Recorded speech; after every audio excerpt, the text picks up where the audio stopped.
हम मीनू झा एकटा साँझ दै कालक गीत लऽ कऽ उपस्थित छी। कोशिश करै छी अपने लोकनिके नीक लागत तऽ गीत लाइक शेयर करब और चैनल के सब्सक्राइब करब। धन्यवाद। जय मिथिला, जय मैथिली। साँझ दिया यशोमती मैया, हे साँझ बीतल जइया। साँझ दिया यशोमती मैया, हे साँझ बीतल जइया। बीती गेला कोबर घर के साँझ, हे साँझ बीतल जइया। बीती गेला कोबर घर के साँझ, हे साँझ बीतल जइया। पहिला साँझ दिया घर के गोसाउनि, हे साँझ बीतल जइया। पहिला साँझ दिया घर के गोसाउनि, हे साँझ बीतल जइया।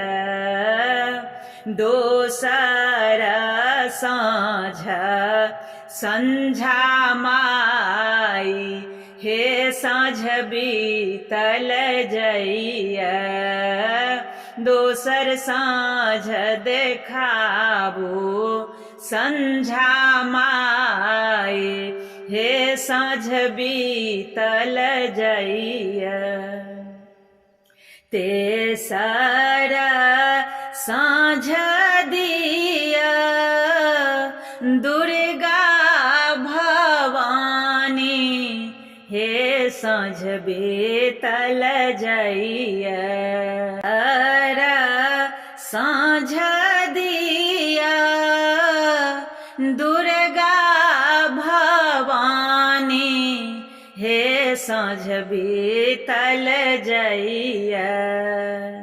तेसरा साँझ दिया दुर्गा भवानी, हे साँझ बीतल जइया।